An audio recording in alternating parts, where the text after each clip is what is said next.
What is up, guys? Today we will be going over the top 50 players that I believe to be on the Packers front office big board. This is more of a prediction video as to what 50 players I believe that this front office is most likely looking at in this upcoming draft. It's really close to the combine, so we will know more from that as well because the Packers front office, as we all know, has very strict thresholds that they use to assess these players. And I'll be talking a little bit about that in this video as I go through. So let's start off with 50 to 46. At 50, I have Marcus Mbow, the tackle from Purdue. He's a bit of a lighter tackle. I think he's just under 300 pounds, which is a bit under what the Packers like to draft at tackle. But I also believe that this is a guy you can kick inside and potentially have a really good center because of his lightweight and his ability to move upfield fast in the run game. At 49, we have Anthony Belton, the tackle from NC State. He is another guy who I thought was actually going to be in the NFL draft last year. Decided to come back for one more year. Didn't necessarily improve upon his stock that much, but he's a big tackle. He's 6'6" and well over 300 pounds, which is kind of what the Packers like when they draft these, these starting left tackles that can be one-on-one on an island with an edge rusher. At 48, we have Olufemi Oladejo, the edge from UCLA. I mean, UCLA, they had 3 edge rushers go in the draft last year, and now Oladejo is going in the draft this year. This is a Senior Bowl guy who really rose his stock, at this type of Senior Bowl event where they put him one-on-one with a lot of the tackles there. They used him in the run game quite a bit. They moved him all over the defensive line, and he really looked effective in all positions. He's 6'3", so a bit smaller for an edge rusher, but he's a guy that Brian Gutekunst will have seen one-on-one at the Senior Bowl in Alabama because Gutekunst was down there, assessing all these prospects in person. So I think that's a guy that if, Gutekunst saw enough flashes from him, he would definitely be on this big board and be one of the guys he's looking at. Next up at 47, we have Denzel Burke, who is the Ohio State corner. He has been around for quite some time. He's got 3 or 4 years of starting caliber film. He's just a guy who I think has really he's had an up and down career trajectory because initially it was looking like he's going to be a top 15 player. What type of corner he is, and then it didn't all come together for him immediately after that, and then he decided to come back for another year and try to essentially one-up the film he had put out the year before, and didn't necessarily work out that way. But he really had a bounce-back year this year, and, it showed in their championship run down the stretch. He was really a lockdown corner on the other side. He's very grabby for a corner. He gets a lot of penalties. He gets his hands on receivers. And, that's something he's going to have to clean up if the Packers want to draft him. But with the upcoming holes that, we're seeing in this corner room for next year, the Packers are really going to need to look at a player like this. So I absolutely think Denzel Burke's a guy who's going to be on their radar. At 46, we have Riley Mills, the ginormous defensive tackle in the middle of that Notre Dame defense.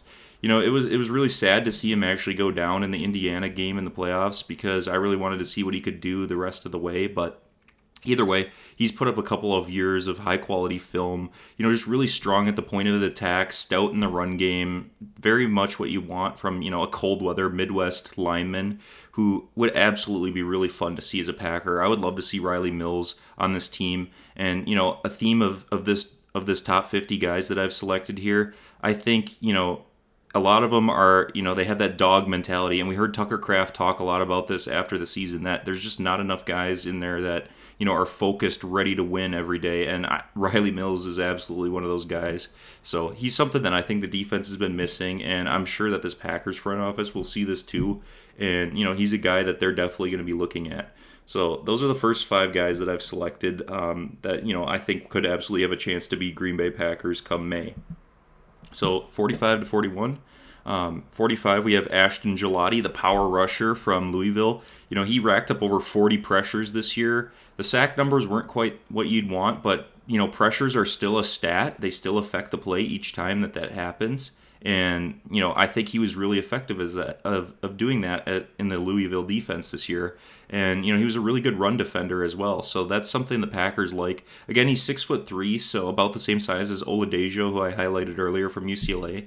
So, a little bit on the shorter end because the Packers usually like really tall and heavier edge rushers. So I think that's someone they could potentially look at. And at 44, we have Tez Johnson, who, really shined at the Senior Bowl down in Mobile. I mean, this is a guy who just generates separation right off the line. He's quick, he's twitched up, And that's kind of what wins in the NFL. You don't always have to be 6'5" to succeed as a receiver. Tez Johnson is 5'6", 160, I believe, which is really light and really short, but he's a guy who gets open all the time, and that's not something you can really just teach a player to do. That's something that, Tez has worked on his entire career, and developing his route tree. And, you look at what Davante Adams was so good at was just getting that separation and getting open. He wasn't a burner. He didn't have top-end speed, and Tez Johnson has both. He has route running and speed. So I think that's someone that Brian Gutekunst saw in person and would definitely add to their list of receivers they might be looking at in this draft. At 43, we have Omar Norman-Lott, the defensive tackle in the middle of that Tennessee defensive line. He's a hard one to assess because pretty much every snap, Tennessee rotates in an entire new defensive line. That's just how much depth they have. And, it doesn't even seem to matter whether you're like a veteran or, a better player. They'll rotate you out anyway just to make sure everybody's fresh. So it's a bit hard to evaluate him, but he's 6'3", which is, I think, the ideal size for a nose tackle in the middle of that defense. You're not too tall where you're going to lose leverage on the lineman in front of you. And, he really showed off some nice moments where he looked really violent in the run game and his ability to stop things. And he provides a little bit of a pass rush upside as well. At 42, we have Nick Scourton, the edge from Texas A&M. And this is a guy I really want to put higher on this list. However, I just think, he didn't seem to be as fluent of an athlete this year in Texas A&M's defense versus Purdue's defense. He came from Purdue and had 10 sacks with the Boilers, and then, he went down to College Station and never really put together that same number this year. He was a really stout run defender, which is good, but I was hoping this was a guy who could have been, in the conversation for the top 15 picks this year. And I just think that's more of a, when Mike Elko took over at Texas A&M, he really wants his guys buttoned down to play the run, and I think that's just kind of a product of that. I could tell they also made him, beef up a little bit and gain some weight, and, that's something that the Packers might not like because in the past they've drafted lighter players and expected them to beef up and not lose any of their speed. And the guy I think of when I think of that is Zach Tom. They had him gain a ton of weight when he came here, and he really didn't lose any of his foot speed at all, and that's why he's such an effective tackle. The same principle can be applied here to Nick Scourton. So, depending on how he tests at the draft, they might move him up more or less than this, but he's still a guy that's got the ideal size for an edge rusher in the Green Bay Packers system, and he's one to watch for sure. So at 41, I have Darian Porter, the corner from Iowa State. This is a 6-year guy, so he's definitely an older prospect, but he's got a really interesting career trajectory as well. He was actually listed as a receiver for 3 years with Iowa State, and he really didn't do anything. He was more of a special teams guy for 3 whole years, and then finally in his fourth and fifth year, he started to get more reps, but still not the main part of their offense because Iowa State has 2 stud receivers, one of which we'll talk about later in this video.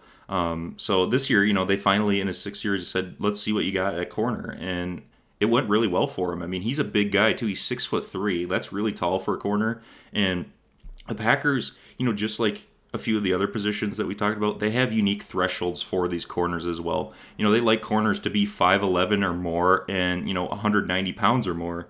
So if you're not, heavier than 190 pounds, you're likely not going to play in the secondary for the Packers. So Darian Porter is a guy who will have no problem at all fitting that threshold, and he's absolutely a guy I think they'll be looking at, because they've never been afraid of, bigger corners. And then, I think Jair Alexander, he's about 5'11", 190-ish. He's kind of the bare minimum, but he's just such a skilled player that it doesn't really, affect his game as much. But another thing about Darian Porter is he is an elite track athlete. Like, he has set multiple records, Iowa State records for, track and field in high school. And that's something that, Gutekunst in this front office is going to like, as well as that athletic upside, because you really need that as a corner to track down these NFL receivers. So from 40 to 36, we have Mike Green, the edge rusher from Marshall. He plays at a smaller level of competition, for the Thundering Herd. They're just not playing the big, SEC and Big Ten schools every time. But he led the nation in sacks this year. He had 17 sacks. He's well built. He's 6'4", I think about 270. So he's a really good, pass rushed upside edge rusher. And he kind of put on a show at the Senior Bowl as well. He ran over Josh Connerly who's a tackle that we'll actually be talking about later in this video as well. And Brian Gutekunst was there to see that, so I guarantee you that he's on the Packers' radar, and he's a guy we could end up seeing, in the green and gold here. And I really like his intensity and just the ferocity that he comes at the tackles with his pass rush moves. At 39, we have Donovan Jackson, who's an underrated piece of this Ohio State National Championship team. When Josh Simmons, their starting tackle, went down with injury, there was really a lot of questions about that offensive line, and Donovan Jackson just slid right out from his guard position to the tackle position against like the toughest competition down the stretch, and he held up admirably. Like, I don't think he allowed a single sack that entire playoff run to the championship, and that shows a lot to me. It shows a lot about his versatility and what kind of player he is, and he's willing to take on that challenge, because he could have very well told the coaches, no, I'm not going to ruin my draft stock and move out there and get embarrassed, but he took on that challenge and went up against really good defensive lines in Texas, Tennessee, Notre Dame, and did just fine. At 38, we have Colston Loveland, the tight end from Michigan. I don't know that, that's necessarily a glaring need on the Packers roster, but a tight end like that is really good at blocking and a threat in the receiving game is something that Matt LaFleur would absolutely love to have in his offense. And it's a position where you can never have too many guys that could potentially be difference makers. So I think they'll absolutely take a look at him. 37, we have Jahad Campbell, the linebacker from Alabama. This guy flies around the field. I saw him play in person against Wisconsin. Really dominant player. He's able to track down guys running on the perimeter. He stops the run. He's a really versatile linebacker, and he does provide some pass rush upside. So he's kind of a unique tweener player. But I think, with the state of this linebacker room, you got to find potentially another difference maker there, a guy who can at least elevate the roster a little bit. And Jahad Campbell could absolutely be that guy. He's 6'3", so plenty of size for the Packers. And he comes from a great program in Alabama. You can really tell he's a Saban guy because he's really disciplined. He doesn't get out of his his habits very much. He's well in the play every single time, and I really like him as a player as well. So at 36, we have Landon Jackson, the edge rusher from Arkansas. Started out his career at LSU and transferred over there and really had a nice couple of years with Arkansas. I think he had 7 sacks each of the last 2 years. But he's another guy who's really buttoned down to play the run by, Sam Pittman likes to do that with his edge rushers at Arkansas. They really, they want those guys to be living up to the SEC physicality and stopping the run, so they prioritize that much more than the pass rush. But he had some really impressive moves at the Senior Bowl against a variety of different tackles. There was one arm over move against, a left tackle during the game that I was like, wow, and he got the sack right away. So he's got the ability to impress in that sort of stat of his game. So I really think Landon Jackson's an underrated player. Not a lot of people really talk about him, but he's going to be one that would fit in great with the Packers. At 35, we have Tyleik Williams, the defensive tackle from Ohio State. That guy is an absolute bear in the run game. Like, you cannot move him. He takes up pretty much 2 gaps of the line, so you have to almost scheme your run game away from him. And with TJ Slayton becoming a free agent here, I think the Packers front office would absolutely have a guy like Tyleik Williams really high on their board, especially with, the league has turned into a run-first league now with all these running backs having crazy years. So I think you got to have those guys that are equipped to stop that. And the Packers have really never had a dominant, space-eating defensive tackle during the Matt LaFleur era. And Tyleik Williams would be the perfect guy to do that. At 34, we have Elik Iomanner, the receiver from Stanford. He fits the bill for the Packers because of just how tall he is. And, the Packers... They don't necessarily get really tall receivers all the time, but he's very physically stout. I think he's about 6'2", and he had some unreal highlights against Travis Hunter last year. He really put Travis Hunter in a difficult spot, and I think Travis Hunter is going to be top 3 pick this year, all said and done, as a corner. So Iomanner has all the tools to succeed, and he's had back-to-back years of about 800 yards. So you like to see that level of production and consistency out of him. But, I don't know if he's necessarily the bucket getter that this Packers offense is looking for. It's more of just he's a fit from, the size that he is. And that leads pretty well into 33, which is Luther Burden III from Missouri. This is a guy who, he's going to go in the first round, so the Packers will definitely have a shot at him with their first pick. But he's a bit smaller than their thresholds would suggest. The Packers really, they want you to be 6 foot. They want you to have that 4.6, 40-yard dash. And, they want you to be well over 200 pounds as a receiver. And you look at, like, the bare minimum that they have on the roster for that, it's kind of Dontavian Wicks. So it's like Dontavian Wicks' profile or bigger is what they're looking for. And Burden's a bit under that in both his height and weight. So that might be, a detractor. But he was a 5-star recruit coming out of high school, played a ton of high-level college ball coming out of, the St. Louis, Missouri area. So, I mean, there's not a lot to really detract from in terms of his pedigree. It's just more of like the physicality is a reason he's not going to be higher on the Packers list. But, maybe this is a guy that they end up taking a shot at in the first round if he falls to them. At 32, I have Kelvin Banks, the tackle from Texas. This guy has a lot of the makings to be a franchise tackle. I just think he's more of a guard at the NFL level. He's a bit more compact and, he's got smaller arms. So I think it's a guy that you would see playing inside on an NFL team. And I just don't know that the Packers would take him as high because of that. I think that, he's definitely going to be on their board because there's a real chance he'll fall to them as well at 20. And I would love to see him take that. You can never have enough linemen in this league. So I think he's going to absolutely be on their radar. At 31, we have the very intriguing corner, Savone Revel from East Carolina. A small school prospect, but we've seen these small school corners go pro and be a real problem. You look at Trevarius Ward, you look at Quinyon Mitchell last year.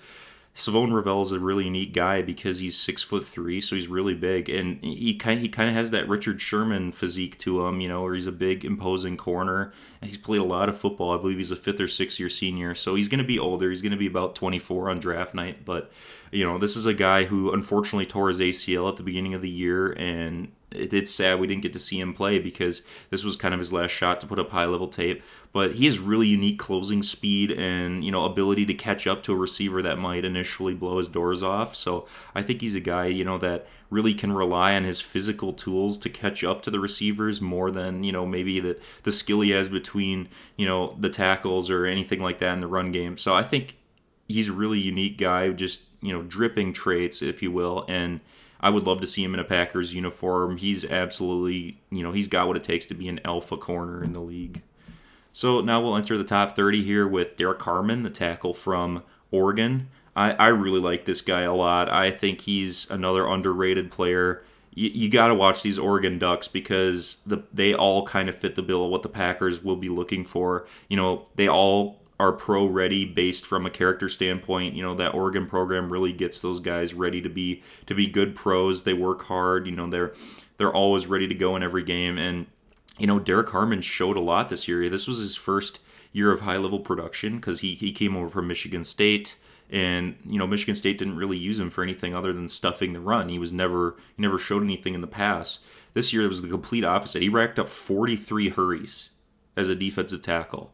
Like that's you're impacting the play 43 times from basically your nose tackle spot. That's just incredible amounts of disruption. And, he's incredibly stout in the run, 310 pounds. That's the ideal weight for a nose tackle like that. And I just think that a guy like this, if he falls to the Packers at 20, they would absolutely try to get him in there because, like I mentioned earlier, TJ Slayton is likely on his way out. I think the Devontae Wyatt pick hasn't totally panned out, so there's definitely going to be a spot on this D-line for a new draft pick or, maybe a free agent as well. But I think Derek Harmon would absolutely fit the bill. I would love to see him in Green Bay. This is a guy who really would work his ass off to be a good Green Bay Packer. So I think he belongs here as well. And just like I said before, you got to watch these Oregon Ducks because Jordan Burch is another guy who fits the mold. A Packers edge rusher is typically bigger and, taller. And that's exactly what Jordan Burch is because he's 6'6", 295. Now, I don't know that I necessarily believe those measurables because they're from, Oregon, and I kind of think they might be inflated a little bit. I personally think he looks more like he's 6'4", maybe 280 to me. But nonetheless, we can pretend he's that big for Oregon's sake because I think he's going to measure in a lot shorter than that. But either way, he had 10 sacks in a season where he really didn't play a whole lot. He missed 6 games with an injury, and so that tells me he wasn't even 100% at the time that he was out there because a lot of times these guys have to play through injuries. And, if he was able to rack up 10 sacks, dealing with some stuff like that, that's really impressive. And I want to see what this guy's made of when he's healthy.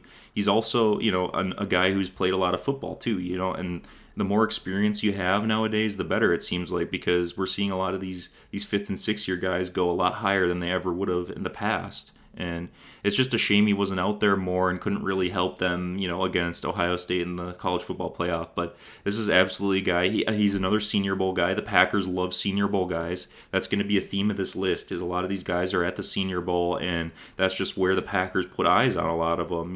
And that shows a lot about their leadership too. The ability to mold with other players that you haven't played with before is a huge part of playing in the NFL, and that's, I think, a big part of the evaluation when the Packers front office and scouting team goes down there. Next up at 28, we have Jack Bech, who caught the game-winning pass in the Senior Bowl. And, this guy, we heard in the offseason about the tragedy of him losing his brother in an unfortunate, way. So it kind of makes you want to pull for a guy like this. And it's somebody who I would love to see as a Packer. He's absolutely a dog. You look at his 65% contested catch rate. That just shows you that those jump balls, they're not 50-50 balls. It's more like a 75-25 ball Jack Bech's way, because he's just a physical guy who has a lot of ability to go up and high point the football. He's not even the tallest guy either, 6'2", 215, but he gives corners a really hard time with that, and he was TCU's leading receiver because of that. And he's actually one of two TCU receivers we're going to talk about today, because they just had a really good receiving core this year. But he, that's a guy who was down there at the Senior Bowl and is going to be absolutely in the running to join this receiving core. And he would fit so well with, the attitude that this team, I think, desperately needs. Like, they need more vocal leaders. They need more guys who you can just rely on to go get a first down when you're in the closing moments of a game and you really need to pick it up. So I think Jack Bech is absolutely a guy that would work well with this team. At 27, JT Tuimoloau, the edge from Ohio State. I mean, this guy, he had massive recruiting, profiles coming out of high school. He was a 5-star recruit, and the Ohio State program was really just ecstatic to have this guy there. And, you see why. He's had 3-4 seasons of really nice production, including 15 sacks this year. And a lot of those were in their extended, run to the championship that they made. So that really helped, add a lot of numbers. But it didn't matter. This guy went up against high-profile tackle after tackle and looked really good as a power rusher to me. He's not a guy who you're going to look at and go, this guy's got all sorts of crazy finesse moves to get by you. He's just, he's brute strength, and he is elite in the run game. Like an 87.3 run defense grade as an edge rusher is pretty high quality stuff. So, I mean, this guy fits the mold of a Packers edge rusher. He can kick inside a little bit too, so you can even get your faster edge rushers out there on the field if you want, and still a pass rush upside from JT.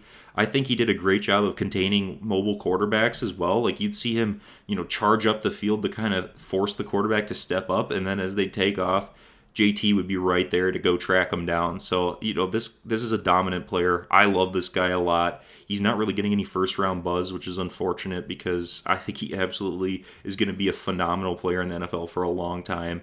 A lot of teams don't have a guy like this on their roster right now, and there's a real chance he could be a Green Bay Packer too, just from his physical profile, his production, his attitude, the ferocity of the run game is just something to behold. So I think this is a great player. There's a really high chance we could see him as a Packer going forwards. At 26, we have Shamar Turner, the defensive tackle from Texas A&M. Another big guy, 6'4", 300 pounds. So he's pretty tall for an interior defensive lineman. But I think, not necessarily a guy who you look at and his stats pop off the chart. He only had 2 sacks. But again, that's kind of the theme of this Texas A&M defensive line. We're going to talk about 3 Texas A&M defensive linemen in this video. I already talked about Nick Scorton, and I really think they were just buttoned down to play the run. I mean, that's what Mike Elko had these guys do.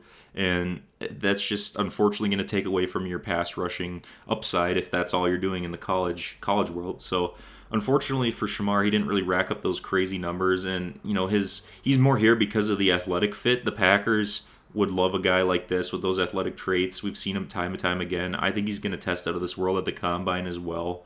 And another thing that I really notice about him is he's really incredible at keeping himself clean all the way through the play. And what I mean by that is he really doesn't let blockers get their hands on him and tie him down. He's able to just kind of maneuver around them and get into the backfield and impact the run game.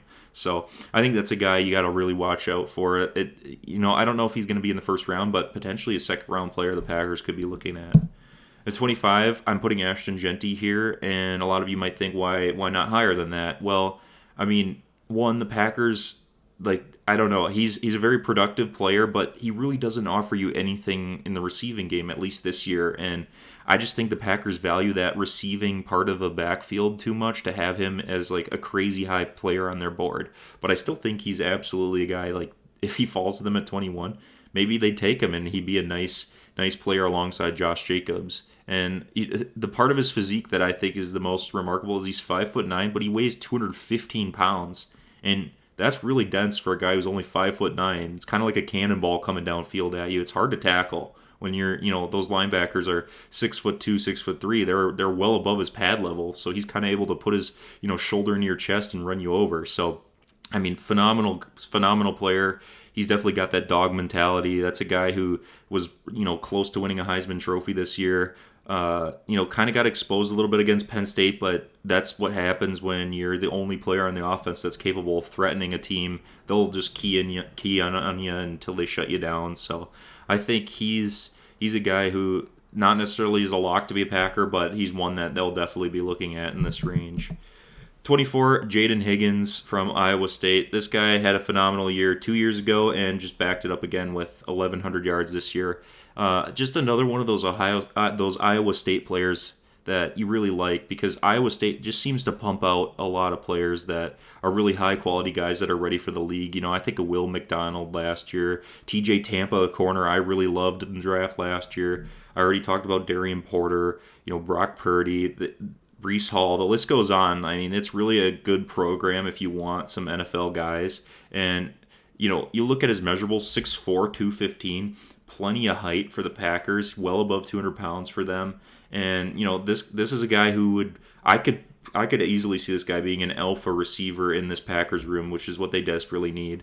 And this is a guy that the Packers, I think, were actually interviewing as well at the Senior Bowl. So they've talked to him, one-on-one, get an idea of his character and see if he'd be a good fit. And, the numbers just speak for himself. Like the 90.5 receiving grade was amongst the top in the entire country, according to PFF. So I really think Higgins has all it takes to be a number one receiver in the NFL, and more than likely not going to be a Packer if he's available. 23, I have TJ Sanders, the defensive tackle from South Carolina.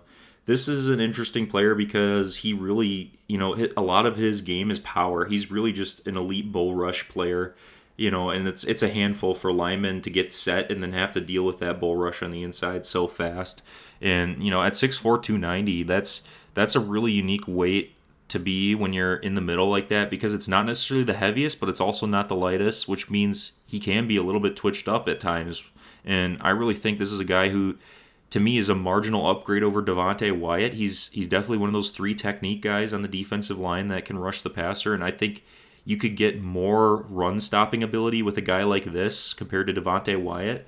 So I think it would be a really nice, a nice addition to this D-line room that could potentially give you more run-stopping ability than they have now and allow you to not have to spend money on Devonte Wyatt, who's had kind of a questionable career thus far. So I really like TJ Sanders. He's a high-effort player, really, really high-quality guy in the run game as well. So I think this is one that might be a sneaky pick for the Packers in the first round, but, we'll see what happens here. I think he has to have a good combine in order to be in the first round.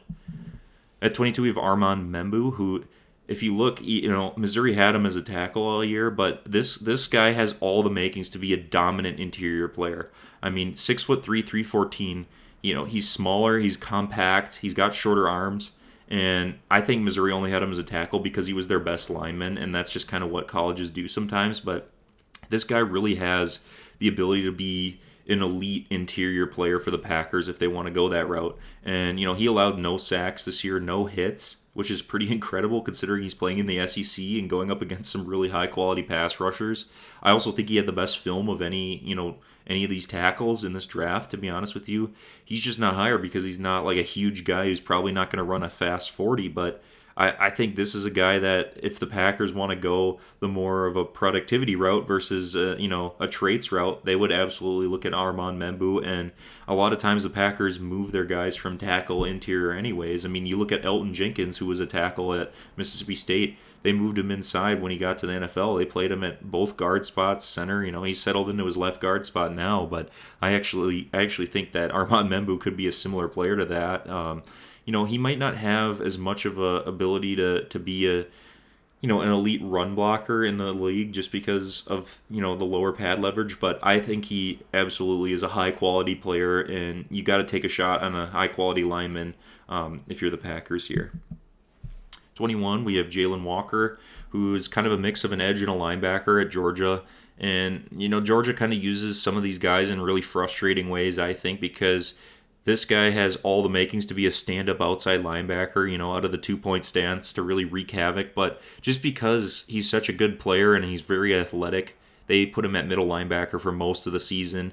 He still had 6.5 sacks, but I think if they really turned him loose off the edge, he would have had a lot more than that. Just from his athletic profile, he really gives tackles a lot of problems.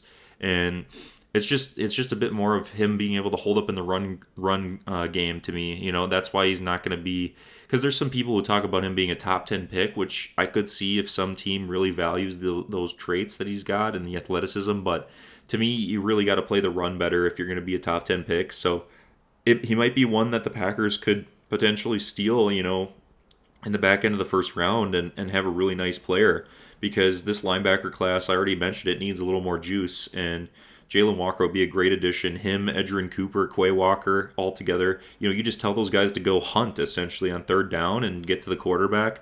I would love to see that, and I really think Jalen Walker is a player who would fit that bill well, and the Packers should absolutely be, considering this as an option to bolster that linebacker room. At 20, we have Nick Emmanwori, a safety from South Carolina. Now, this is a name some people might not have any idea who he is.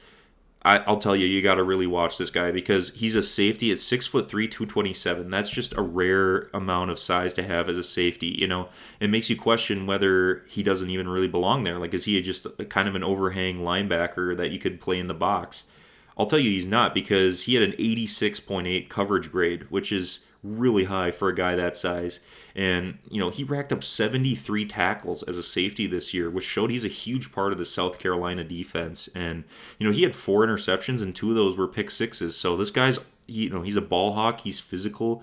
He's really hard, to beat as a receiver when you're going over the top. So this guy is, he kind of reminds me a lot of the Viper positions that Jim Harbaugh had when he was at Michigan. A guy I remember was Khaleke Hudson back in the day who played that kind of roaming safety linebacker corner role in that Michigan defense. And I think Nick Emmanwori is a similar player to that. He's a freakish athlete too. I mean, before the season even started, there were a lot of articles just about his measurables, and you guys can go look that up if you want to. But he really fits the bill for what the Packers would look at for athletic traits. And there's a real chance this is a first-round player as well, who could even go above Malachi Starks, who's one of the highest-rated safeties in the league, or in the draft coming up. So, I mean, I absolutely love Nick Emmanwori, and the Packers don't necessarily need a safety, but sometimes those overhang defenders, you can never really have enough of them, because this is a guy who could potentially be really good in fitting the run for you as well. And you're in a league now where your corners have to be safeties and your safeties have to be corners, and they have to fit the run well and be physical and tackle. So this is a really, really good player, and I like him a lot, and I really hope that the Packers get a chance at drafting him and adding him to this defense. At 19, we have Savion Jones, and this is an edge rusher from LSU who nobody's really talking about, and I'm not totally sure why, because he's 6'6", 280 pounds, and that is more than enough for the Packers to potentially take him.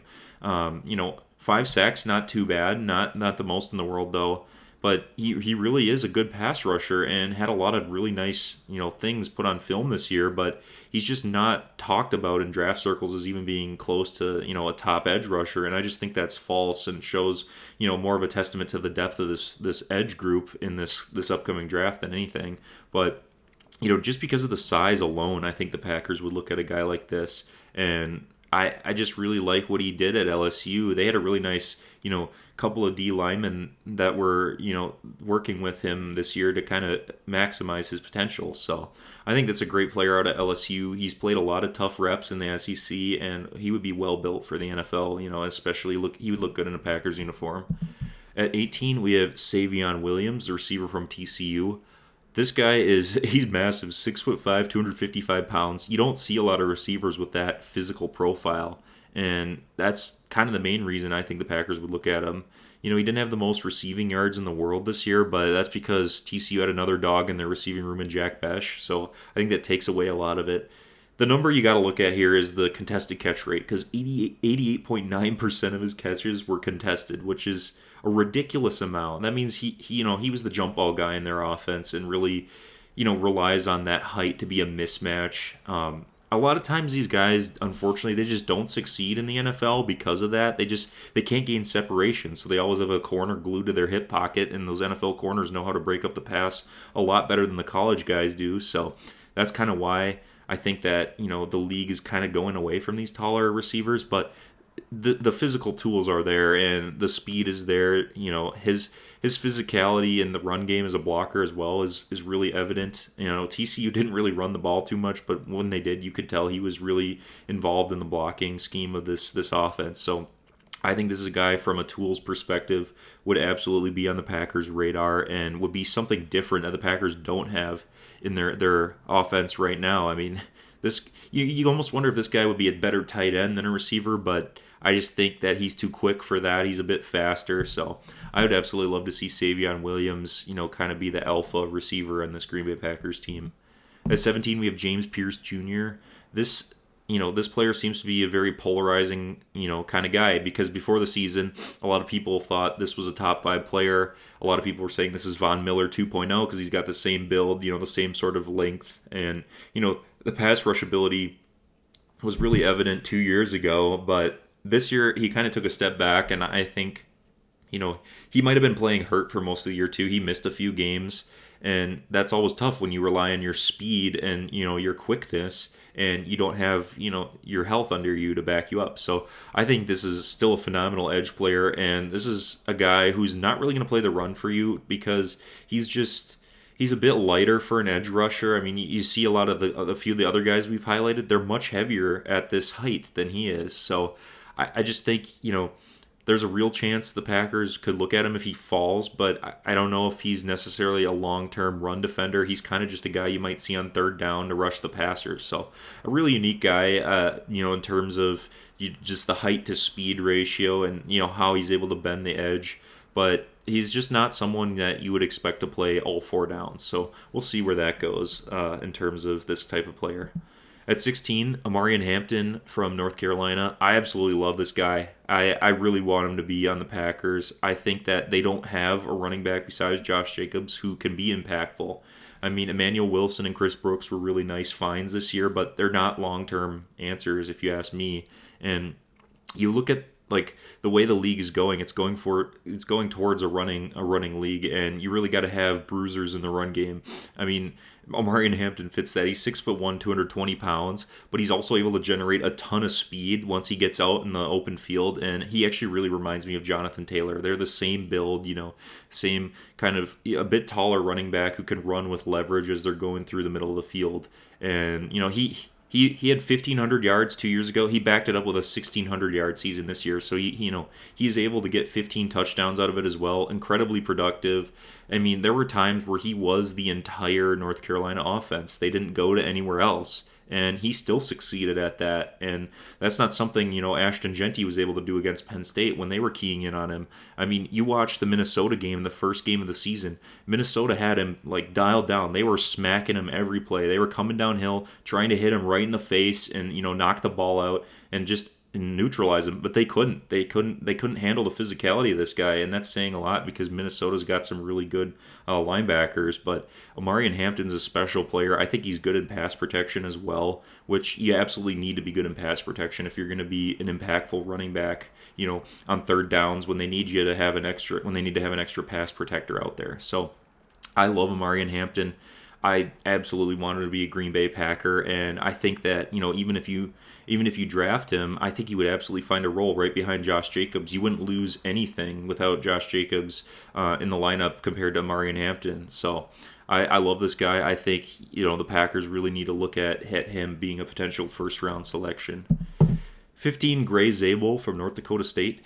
Another guy who's a bit lighter on his feet here, close to 300 is pretty light for a tackle, and he's a bit taller. So, I mean, the Packers move those guys around a lot of times anyways, but, another small school prospect that was at the Senior Bowl and really looked the part to me. And, a lot of people look at North Dakota State and think, wow, that's not a really good brand of football. Like, they're not in the Power 5, they're not, at the FBS level. I just disagree with that. I mean, this is a program that has constantly put NFL guys into the league, and they really are a team that, when you watch this team play, they're all about the pride of their college, the badge on their helmet. They're about winning the football game and being as good of a player as possible, being as good of a teammate as possible. So, I mean, this is a guy, when you hear Tucker Kraft and Josh Jacobs come out and say they want more dogs on this team, he would absolutely fit the part in that regard. And I think he could potentially be a road grader in this run game as well, depending on what kind of physicality the Packers want to come out with next year. So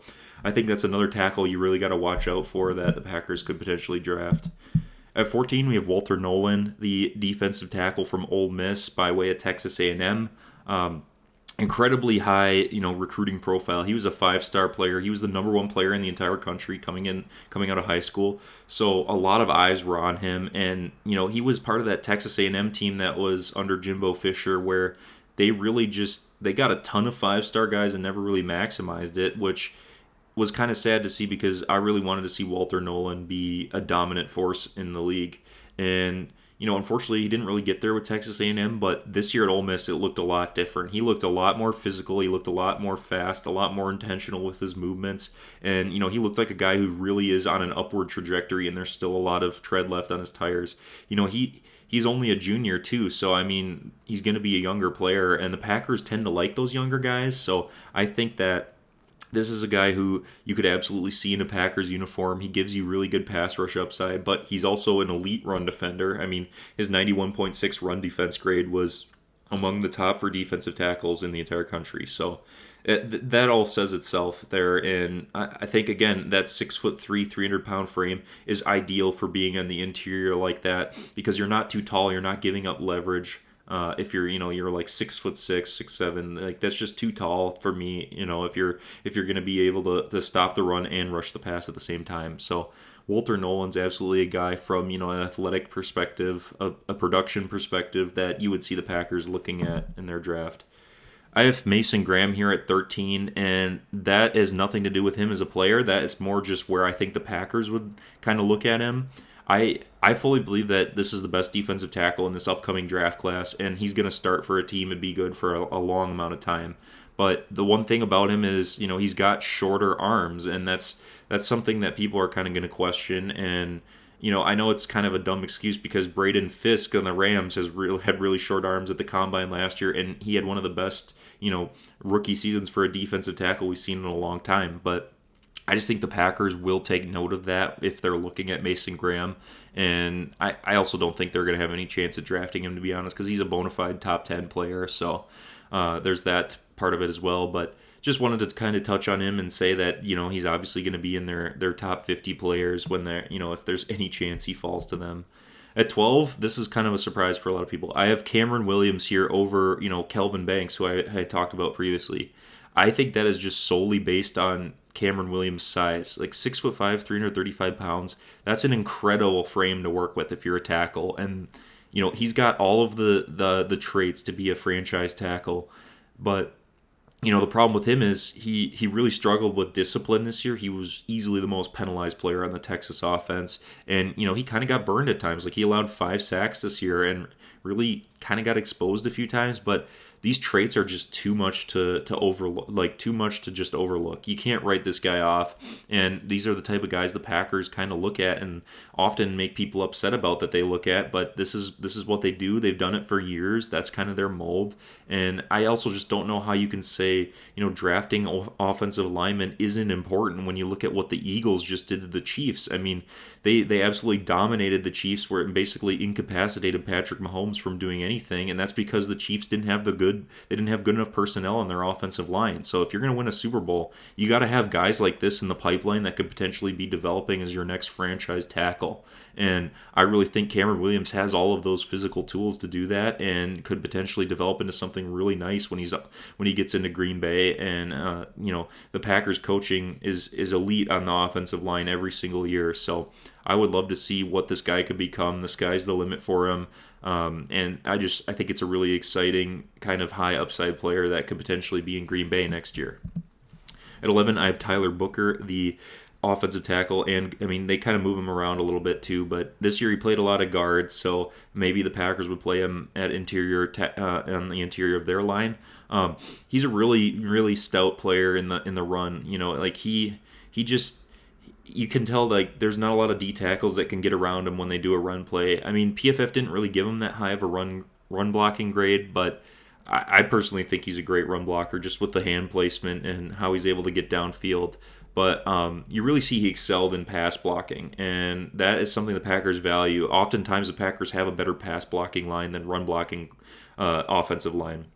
It's just kind of how it's been under the Matt LaFleur era. I think that's just a lot of the guys they draft fit that mold, and there's a lot of people that are saying Tyler Booker is going to be a really high draft pick this year, and he's not really on a lot of people's radar from what I can tell. So I think it's a guy that, depending on how he tests, he could go a lot higher than the Packers' first round selection, or he could fall and you could end up getting a really high quality offensive lineman, and you could never have too many of those guys, as I just touched on talking about Cameron Williams in the last slide.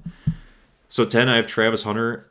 This might draw a lot of reactions, like why is he not number one? I think I'm putting him here because of those size thresholds I talked about in corners. He's taller than the threshold the Packers like, but he's 185, and I actually think he's lighter than that. I just don't think he looks like he's even 185. He's really a slender player, and that doesn't matter because of how skilled he is. This is a generational guy who absolutely deserves to be the number one overall pick, but in terms of the Packers draft board that internally that they're looking at, I don't think he's going to be the number one guy on their board. I just don't.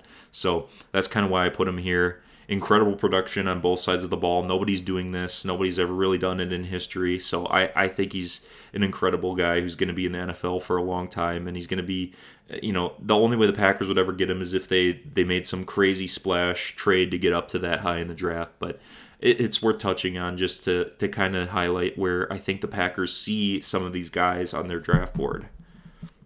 At 9, I have Josh Conerly, the tackle from Oregon, and there's a lot of people would be like, why not Kelvin Banks this high? Why not Kelvin Banks this high? I think Josh Conerly is just a lot, he's a bigger guy, and the Packers would want that as a tackle. They want their tackles to be, that ideal tackle mold. They don't really like guys that are a lot smaller like that. And, unfortunately, Josh Conerly got a lot of bad PR at the Senior Bowl because Mike Green bull rushed over him in the one-on-one drills, but that's really shouldn't impact his evaluation because, one, that's a drill. That's not even in a game. But two, this guy has a lot of high-quality tape on display. Like against Ohio State, he kind of looked like the only lineman that really belonged in that game, guarding that aggressive Ohio State defensive front. So I really like Josh Conerly. I think he has all the traits to be a franchise tackle. Unlike Cameron Williams, he's ready to go as is. I think he's got the penalties cleaned up. He's got the footwork down. He's really well buttoned up. So I kind of wanted to give two different tackles that have different sort of backgrounds and are in different sort of development places, just to kind of highlight how this Packers draft board might be coming into form and what they might be considering. So I really like Josh Conerly. And he would be a great addition to this tackle room and potentially push for a starting spot next year. At 8, we have Will Johnson, and this is one of my favorite players in the draft as well. I love this guy. I loved him the second he stepped on the field his freshman year. He is an absolute shutdown corner. But I really think he, when you look at his game, he's just belongs best in a zone scheme. When everything's in front of Will Johnson, he's kind of an eraser. You're not gonna get anything throwing to his side of the field.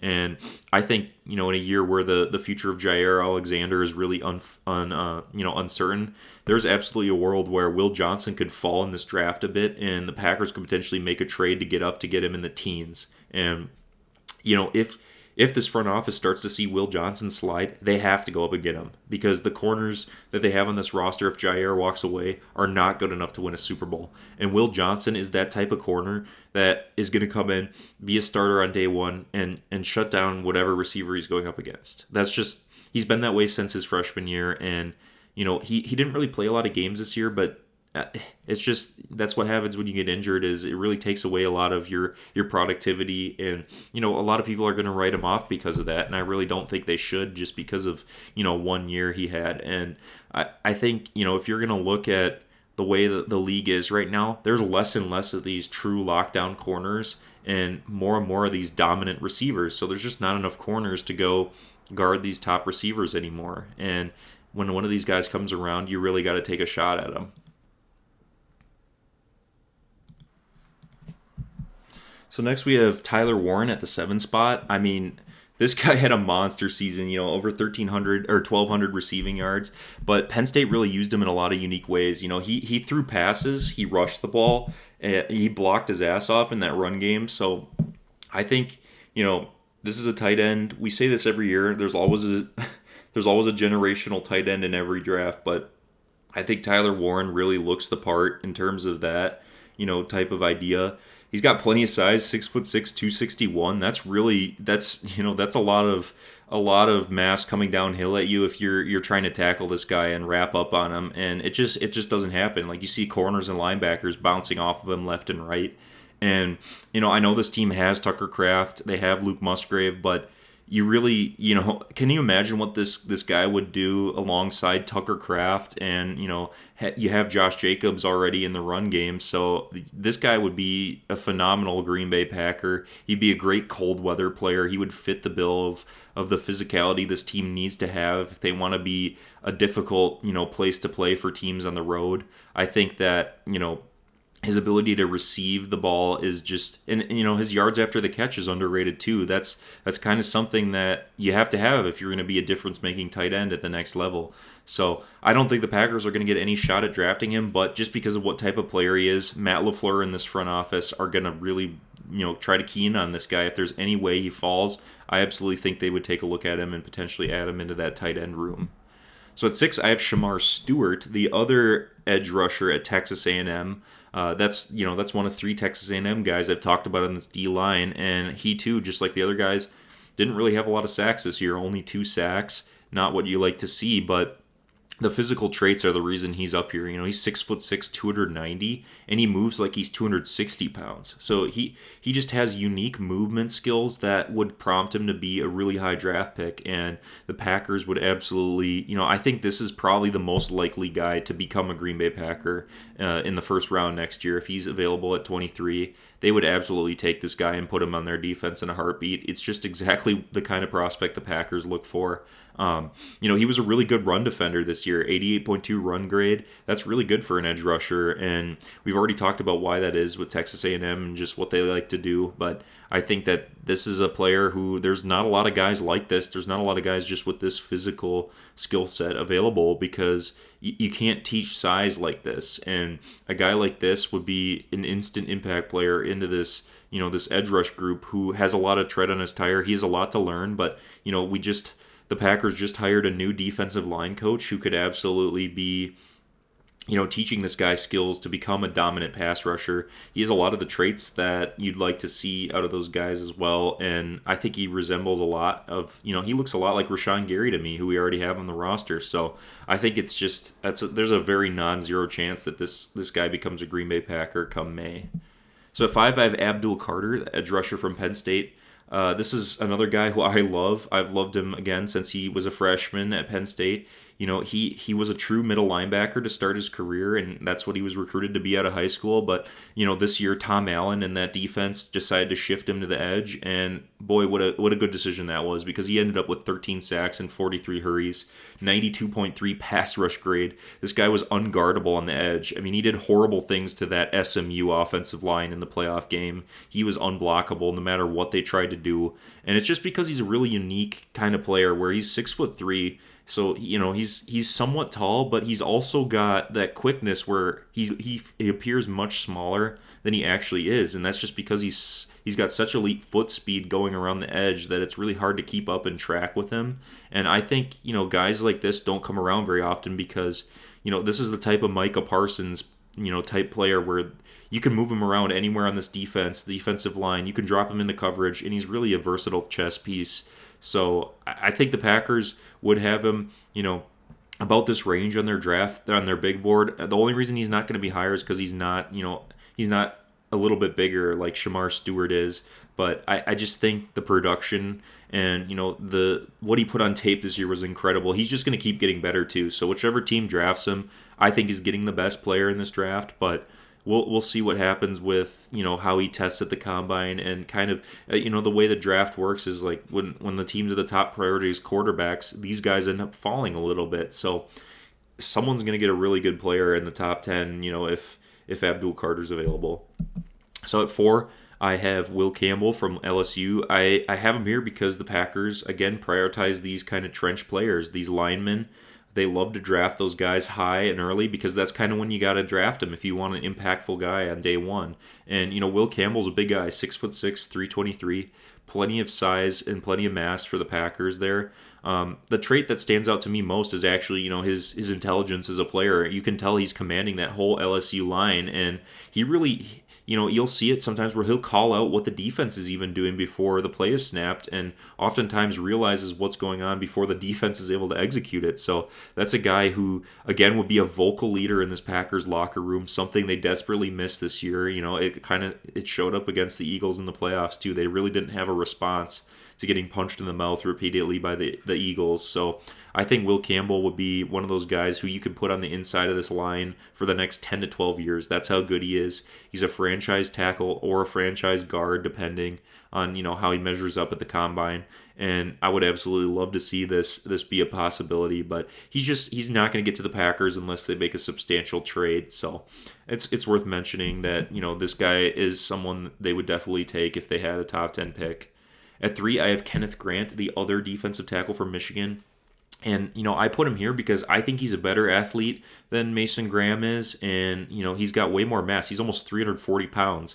He actually reminds me a ton of B.J. Raji, who we saw was a very important piece of that Super Bowl run, when Aaron Rodgers was still in town. And they haven't really had a guy like that since with that mold. Who's that dominant on the inside and able to take away an entire gap from the run game. And that's exactly what Kenneth Grant can do. And, he's a bit frustrating sometimes because it's like he has all the tools to succeed, and the highs that are there for him in the pass rush game are just incredible. It's some of the best stuff you'll see from a D tackle, but he just doesn't put it on display all the time, and I'm not totally sure why that is, if it's just, a conditioning thing or what, but this is absolutely a guy that the Packers would take and would be an impact starter right away. You can move Kenny Clark to the defensive end position as well and have just two dominant forces on that defensive line. So I love Kenneth Grant.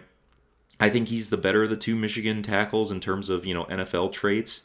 But we'll see what happens here. I think he's going to test out of this world at the combine too and become unattainable for Green Bay. But if he falls to us at 23, the Packers need to take this guy and just put him on this defensive line. He would absolutely stuff the run every single play and give you his all, and they need guys like that. At 2, I have Mykel Williams, the edge rusher at Georgia. I mean, this is another very predictable one, just based on the traits. 6'5", 265 pounds, incredibly stout against the run. This is a guy who Georgia said they were going to play at stand-up outside linebacker coming into the year, and we just never saw that. They kept him on the defensive line in the 4-point stance most of the time, and I'm worried that over the summer they may have tried to put him at outside linebacker, like I said, and didn't like what they saw, and that's why they kept him at defensive tackle. But I also think that the way they use him is just frustrating because this is a guy who has all the ability in the world to be a franchise edge rusher, and the stuff he has vines for arms too, so he's able to get his hands on the tackle before the tackle can even get set half the time, and that's a huge advantage just from a physical standpoint. And I don't really think a lot of guys have that build, and they don't come around very often either. So if Mykel Williams starts to slip, the Packers should absolutely take this guy because he was also playing with an ankle injury all year, and that really hampers you when you're an edge rusher because you need your ankles, you need your feet to kind of take off and get that jump. So I think that the best is yet to come for Mykel Williams. You know, he's a guy who was talked about as a top 5 pick before the season started, and it didn't always seem that way throughout the season. But again, this is a guy who I guarantee you is on the top of the Packers board. He's one of the top 3 players they're looking at, and there's a very high chance he would become a Green Bay Packer if he were to slip this far. So, and you look at his run grade too. Like that's you know, that's symbolic of his work ethic and what he's able to do from a physical standpoint. He just mauls tackles. That's what he does, and we've seen it time and time again with these Georgia D linemen who come into the combine and just absolutely dominate the combine, put up massive numbers in the 40-yard dash and the broad jump and all that. So I think he's just another guy in a long line of Georgia players who's going to succeed at the next level. So for the top overall player who I think the Packers are looking at right now is a receiver from Arizona named Tetairoa McMillan. I absolutely love Tetairoa McMillan. He to me looks exactly like Mike Evans. They are the same exact build.